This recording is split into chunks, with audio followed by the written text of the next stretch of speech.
Hello, good morning, everybody. Good morning. So, it's good for me to be back. I feel great being back. Let me say it that way. I've taken a little break, and here we are. Hi, Audra. Hi, We Mom. find ourselves here. So, this is really funny, okay? Because we have been talking about when Audra came to be part of our family, when she met Brad, and then yesterday we talked about, how Sophia's perspective, what her perspective was when Audra came into our life, because Sophia was little, and how that relationship has grown. And Audra and I, okay, so back up just 10 years. Yeah. When we first moved here, Audra did a series on YouTube with Brad about their story and everything. And we were both like, we are not going to talk. No go. No, that's not going to happen. And so yesterday, and we knew eventually someday we would need to come up and share, what it was like for us, what it is like for us now, all the things. But yesterday when we were talking with Sophia, I thought, you little stinker, you totally set this up so that now we're going to talk about this. So, it kind of snuck up on us, and I don't think we would have ever... No, we would have talked ourselves out of it. Yeah. Somehow, knowing us. Probably. It's not good for us. It's not good for our relationship. We shouldn't do this right now. Not good timing. Let's wait till next year. That's better. Next year is better. Let's wait another 10 years, shall we? Maybe when my children come. Anyway, I say that because you guys need to know that all the things we've been talking about, totally unrehearsed. If anything, the question in our minds when we come to share here is, what was it like? Yeah. And what is it like now? That's literally the only question and parting point that we've had in order to get going, right? Yeah. So anyways, so that is the question for us. Yeah. And so so the other funny thing is, yesterday when Sophia, and if you haven't seen yesterday's episode, if you will, it was so good. It was so good. And Audra asked Sophia a question, and Soph went a-running in one direction, and it was hilarious because Audra was like, that's not at all where I thought she was going to go with that. And so I said, well, if you ask me something and I go running and your insides go, I said, just shoot me a text. Or tell me that you're going to shoot me a text. Anyways, so, you guys just need to know. Hi, Katie. Hi, yeah. You guys just need to know this is totally unrehearsed. And we are, the point here is to be able to share how amazing God is. Yeah. To share His goodness, to share how in a situation that could potentially be very, very, very tough and broken, how His heart is for restoration. And how if we'll just step in sync with His heart, He will walk us through every step of the way, and He will be with us, and He will help us every step of the way, and how it is so worth it. So if you don't take anything else away from this whole little series that we've done, that is the main heart behind why we wanted to do this. And of course, in the middle of that, we are trying to be as transparent as possible because, if you don't really know what happened, then you don't really see the great victories that have come from it, I guess. So. Yeah, and this is the biggest question that I get. So you met your dad, that's wonderful, that's beautiful, what a beautiful story. What about your stepmom? You're like, what about her? Well, how's it going? And for a while, my answer was, why don't you ask me in a few years? Sorry, that was my answer. That's good. Exactly, because she's a very, and I remember saying, she's a very nice lady. We're working on it. And I'm sure you had your answer. I don't know, maybe nobody asked you, but I think people ask. I don't think people ask me very much. Yeah, so, but I just remember that was something that took a while, and honestly was the most frequent question, and for a long time was my least favorite question, because you're like, I don't know, it's none of your business. Like, leave me alone. Why'd you got to go there? So, but it's been, yeah. it's important, I think. I think it's important because of the world we live in. And like Sophia was talking about her friend, and, you know, I can tell you stories about Africa and step-parents and biological children of other people don't go well. And I remember being like, what? Like, just shocked. So I don't know how we were going to go from here, but that's just... Yeah. We want to start at the... So if you haven't seen any of the previous videos, I encourage you, because we are literally jumping into, like, the tail end here. And so, just to quickly recap,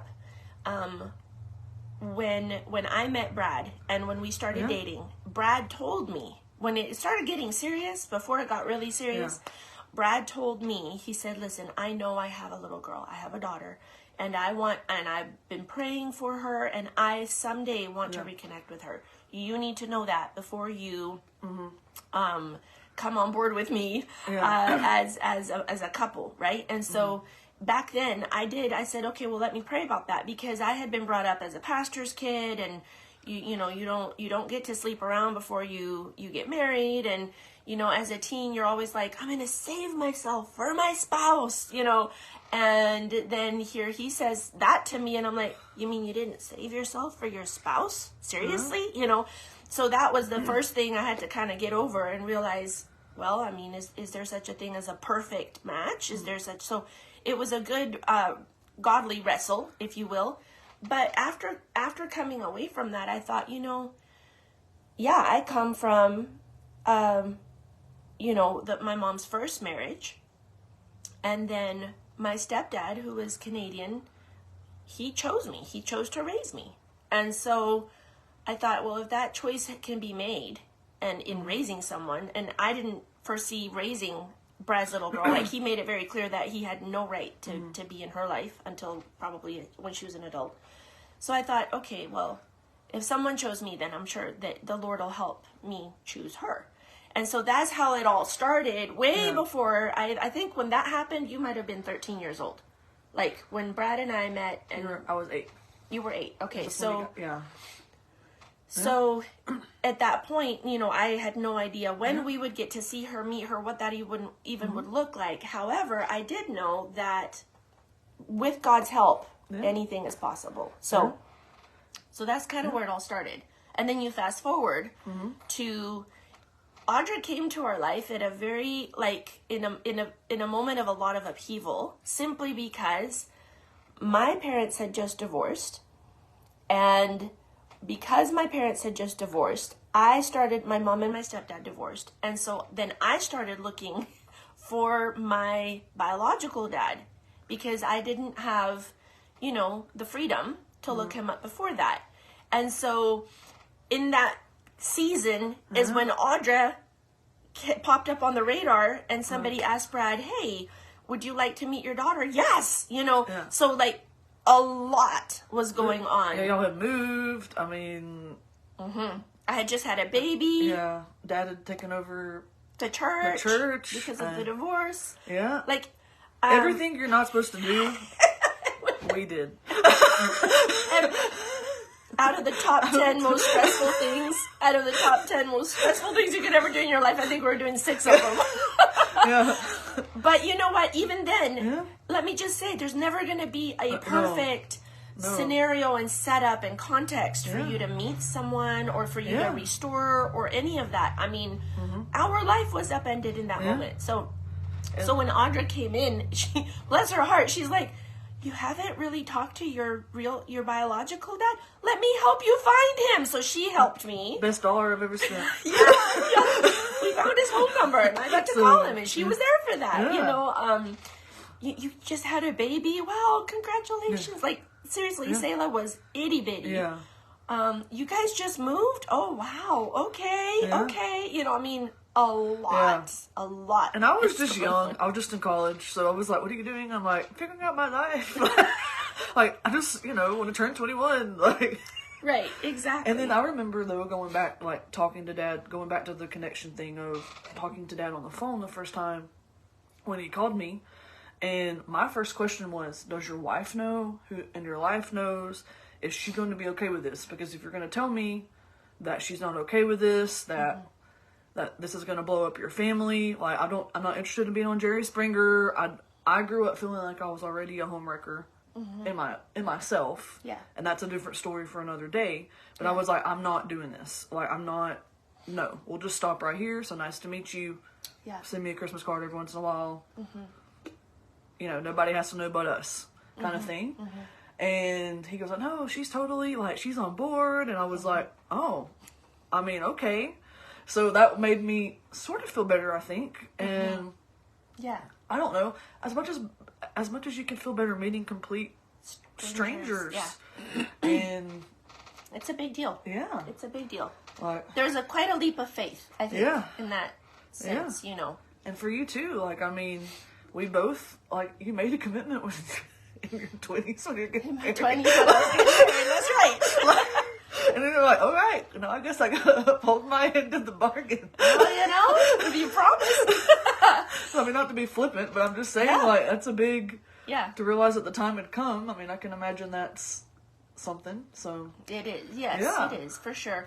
And I think when it really hit me was when we started telling our families, our immediate families, guys, nobody knew. Surprise! Nobody. Brad and I knew. Audra knew. Yeah. Nobody else knew. So Brad told his mom. That's my mother-in-law. Okay? That was a big conversation. A huge conversation. I told my mom. That was a big conversation. I told my sisters, who were newlyweds at the time. And then, you know, my mom and her side of the family is Guatemalan. And so this is more taboo, I think, for Guatemalan, at least the circles and how I grew up, than here in the States. And so I really had to, like, you know, my mom spoke with my uncles, for example, and explained the situation to them because I wasn't, you know, I wrote them messages and then my mom heard all about it from them. And I had to, you know, they were upset, very upset. And so, sorry about that. No, but I had to really just stand up and go, guys, it doesn't matter if it's not acceptable in our culture. God's culture, heaven's culture, is love and restoration. And I'm going to do this. And so for on my end, it was, you know, my mom and my sisters lived in our area. So, and we went to church together. So they were there, you know, but my extended family, it just felt like, wow, I had forgotten what a big deal this really is in other people's minds, how it can be perceived and whether they're with you or not. But I just had, every step of the way, I kind of had to make a decision and a determination. No, I choose her because it's heaven's culture to restore and it's love. And that's what love does. Yeah. And, you know, I had some upset people on my hands, but I was just like, well, it is what it is. And I did too. And yes, you did. You had a lot of upset people on your hands. I went from being a very loved child of my family to like public enemy number one. Public enemy number one. Oh my goodness. At least that's okay. If you're watching and you're my family, that's how it felt. If that's not true, you can message me privately and tell me. Maybe you just didn't understand, and that's another thing you have to help people walk through like you did with your family. Yeah. While you're making the decisions you're making. And there is the element of taking a leap of faith because you have no idea how this is going to turn out. You've never done this before, you know. And then going back to how we related, and I think some of our, if I can hop in there, please. Early struggles is, okay, you grow up as a kid who had no parents, who had grandparents, and was an extreme people pleaser to the nth degree because I was a very good kid that just wanted people to love you, which is just me being real honest. Like, you just feel alone. And so I hop in, and I think some of our early struggles was, I didn't know how to be myself for really. I thought I had to be what everybody wanted because I was seeing all of these. We're all making these sacrifices, and I wanted to be in this family, and I wanted to fit in, and I just wanted everybody to like me and love me, and like it did not work. I'm just gonna it's not sustainable. It's not. It didn't work, and it set up a lot of really bad expectations. And I always do this. Most of that on me. But I didn't know that. You guys didn't know that. You probably had expectations that didn't come out. Like, I just wanted you to be yourself, and what are you doing, and like, who are you? And I'm like, I don't know, because like, I don't know. Yeah, yeah. I guess, what do you want me to be? And you're like, I want you to be you. And I'm like, what? Oh, I remember those conversations. I can't just, it can't be, and I remember being like, that can't, like, because I didn't grow up feeling that way. I didn't grow up feeling like it's just okay. Like, you can just be yourself. Like, you don't want anything from me. Like, I don't have to behave a certain way, or like, there's no standard I don't know about, or, and like, that's how I remember. And that was that was a mind bender. It was hard for me. Yeah. But I blew, you know, the rake, if you have a rake in your yard and it comes up, and if you don't have the tines pointed down, you step on it. That was my rake for like a really long time. Like, like, it was always catching me, because I was like, I'm trying so hard. And they're like, why are you trying so hard? And I'm like, because that's what you want me to. I never said that. So that was like, a really long time. And I didn't really grow up with a mom, so just to also add the element of like, I'm telling you guys, it sounds funny, but like, when you don't have parents, and then all of a sudden, it's weird, because I remember crying about it, like, all I've ever wanted was parents, but what are they supposed to do? Like, what is their job? What is my job? Like, and keep in mind, she was 21 at this point, so it's not like I could correct her the way I was raising my kids. She's raised, so that was a big. And I wasn't a feral child. I wasn't raised in a basement. It's not like I had a job. I paid my bills. I was doing very well in school. Awesome. Yeah. Like, but so like, I want to make that clear. It's not like some people think. And I've been accused of saying, like, you knew nothing, you had nothing, you acted like you were so stupid when you came into this family. No. And no, but like, I didn't know how to do a family. Yeah. I thought of that this morning. I thought several conversations after some frustrating thing had happened, I would say, Audra, in a healthy family, or in a normal family, or in a, you know, usually it was healthy family or whatever, I'll give you an example. We would ask her after she had gone out all day and was at work and whatever, and she'd come back, and I'd say, so how'd it go? Where were you? What did you do? And Audra was like, I don't need to tell you. I don't want to tell you. Why are you controlling where I go? Why do you want to know? And I was like, oh, I was just trying to connect. And Daddy too. Brad would ask her, so kid, where are you going tonight? Why do you guys have to know? She was hearing something completely different because of her context. We were just wanting to connect. So I remember saying a lot, well, honey, in a healthy family, you tell people because we're just asking because we care and we want to connect. We're not trying to control where you're going or any of that, you know. So just little things like that. And you're also a young adult who, like, for the first time in your life, can go do stuff. Free. It's free. Like, you're like, wait, now I have to tell people what, like, this is not, like, now I'm an adult, like, but in a like, see what I mean? Like, it's weird. And these are not people that were raised with you. Like, so, yeah, it was stuff like that all the time. I felt all the time. And enough, like a fish out of water. And for sure. And we had to work through, like, I felt like I was disappointing everybody for a really long time. Disappointing you, disappointing Dad. Like, I'm not a very good minister's kid because I hadn't. No idea what I was doing. Didn't even feel called to ministry for real. It's kind of like, not in a bad way, jokes on me sometimes when I think about that I'm now in full-time ministry. Like, I was like really adamant about it, because like, no, I will not. This is not. And then now I'm like, dadgummit, I was called. Like, and nobody forced that on me. That was a God journey for me. Nobody made me go to Bible school, by the way. I wanted to go to Bible school. Things like that, like, I had no idea was even there.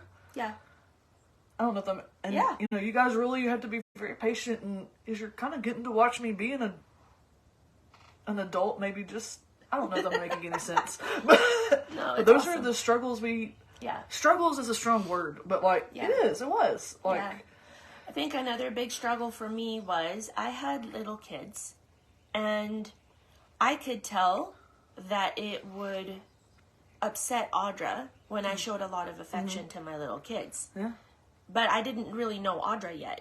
So it's like there was this divide of, well, I need to raise my kids with the freedom that the way I want to raise my kids, but I also want to be considerate of, I know where she's been, where she's coming from, what we're trying to accomplish here. And sometimes those are the sparks that flew, which is what Sophia was mentioning yesterday. You know, like, my perspective is, well, no, I still need to raise my kids, and I need the freedom to give them affection the way I'm Guatemalan. I have a lot of affection, and I show it all the time. I lose count of the kisses I give to my kids every day, and that was my goal to begin with, you know. And so realizing that you know, sometimes Audra would look on to that situation, and I could tell it was upsetting her simply because of the context. Yeah. So it was just like, but I needed to see it too, and that was the hard part. That modeled for you. Yeah. And I was not affectionate when I first.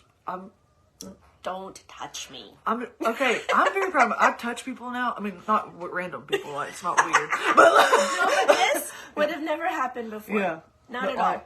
But it just, you know, and to like, to be honest, I went to counseling for several years. I had to. I mean, we're not against counseling. I want you to hear that. Like, you need to go and talk to someone. Who is not related to you. Yes. Who is not your friend. Who's not connected to this in any way at all. Who can give you perspective. Yes. Because a lot of the stuff I was seeing was, it just was unearthing a lot of pain.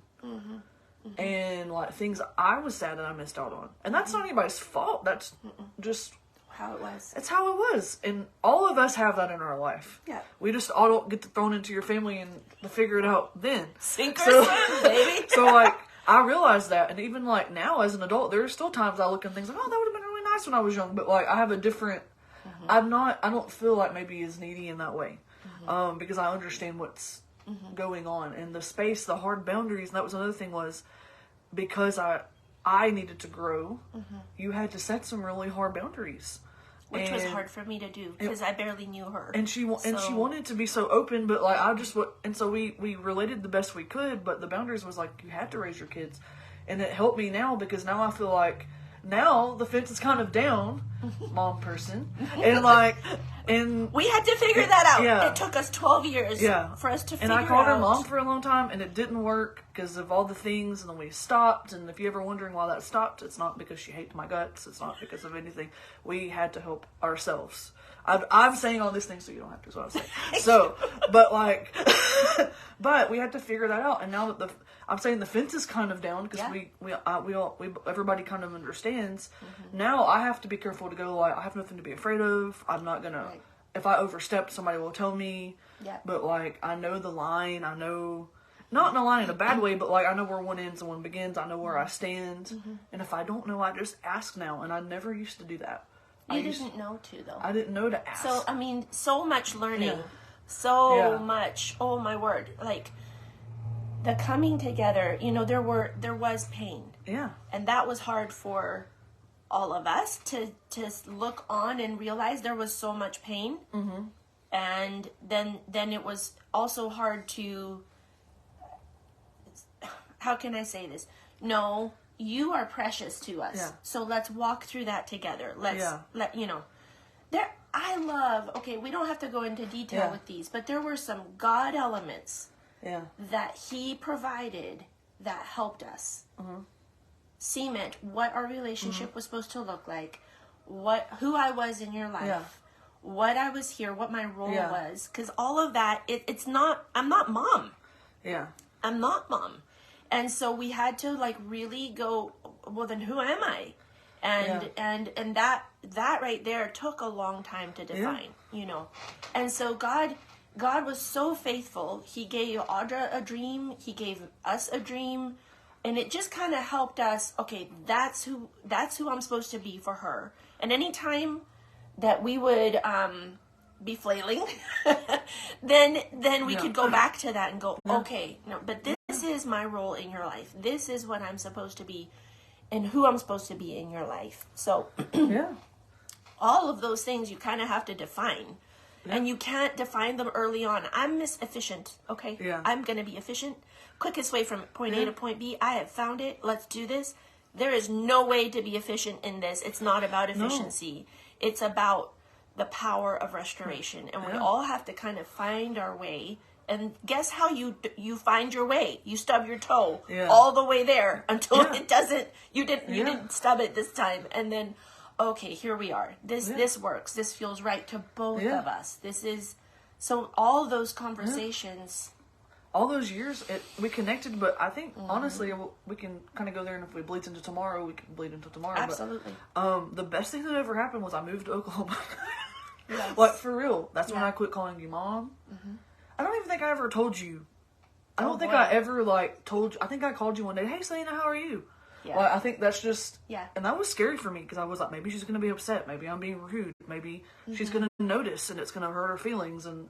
I noticed, but it didn't hurt my feelings because I knew what we needed to do. And then I came home and I just looked at her and I said, I'm not calling you Mom anymore. I'm just going to call you Celina. Is that okay? And she was like, that's great.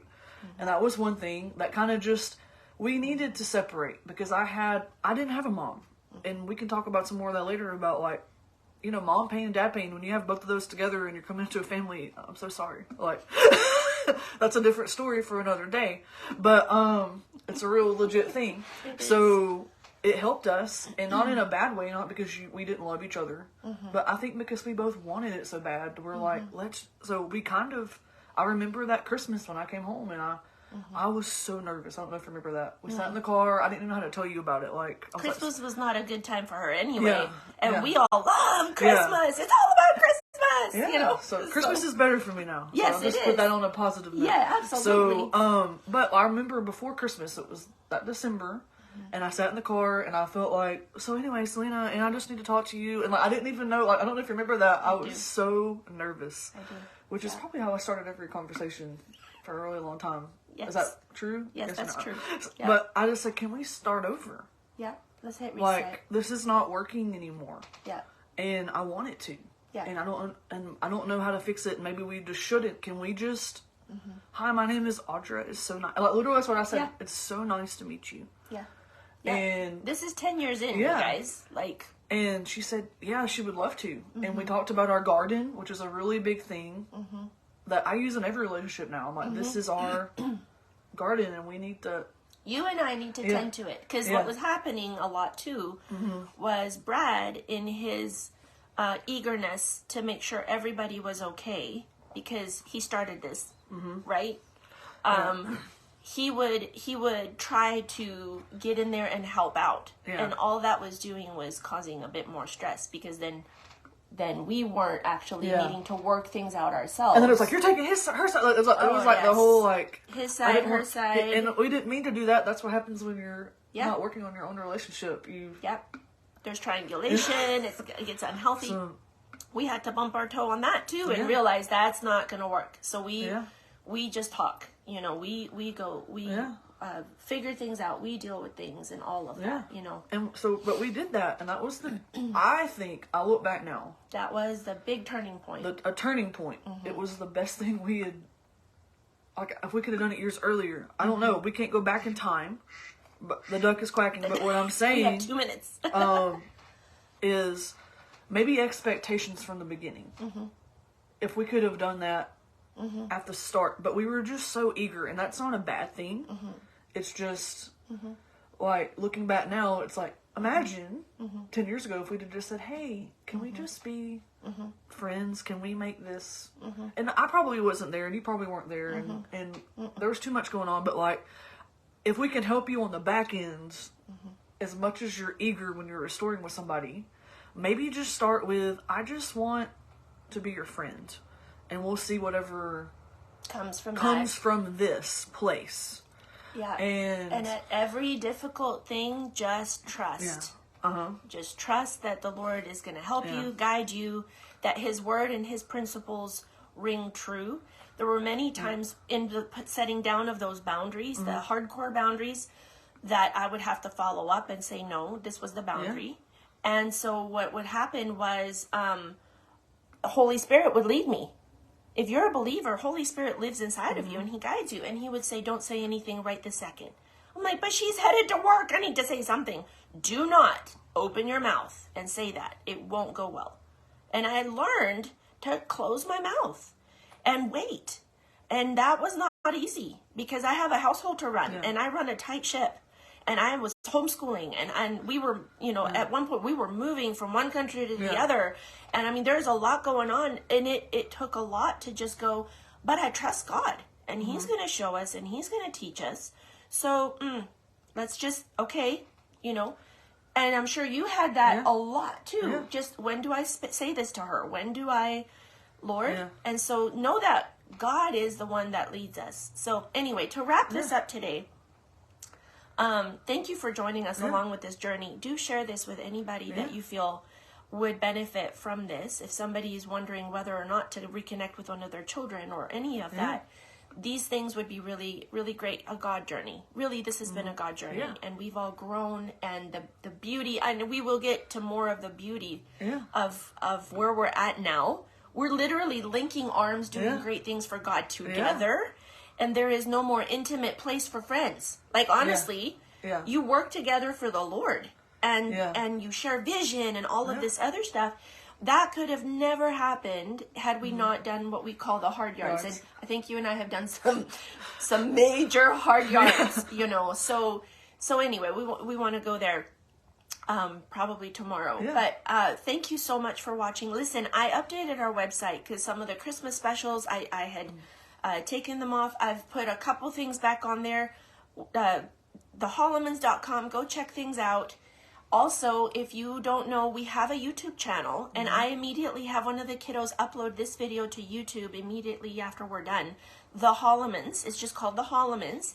And that just makes it even more shareable and easier to kind of watch the whole series as it happens.